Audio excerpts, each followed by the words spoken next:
What are we? Is this? You're gonna ask us questions? Yeah, this is just the Q&A section.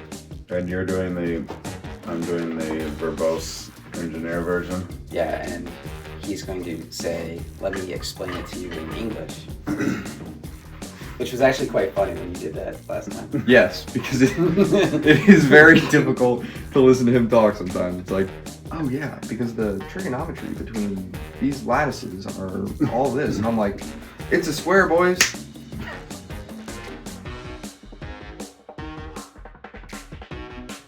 What are the key aspects of the BFP design? So the gantry is a square tube. So you want the largest cross section you can fit to get stiffness and lightness. So you can have something that's really stiff but also kind of weak, so it couldn't handle as high a load. So start with a big cross section and then just machine out all the faces to make it light. It's super light.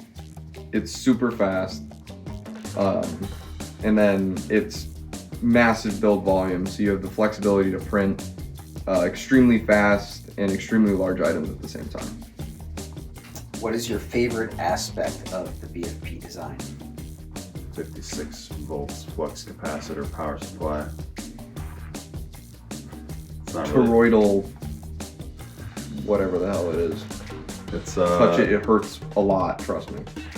It's a power supply for stepper motors. It's not a switching power supply like a normal one for, like a mean well or whatever. It's toroidal. It's some kind of circular mess of wires. We have no idea how it works, but it makes volts.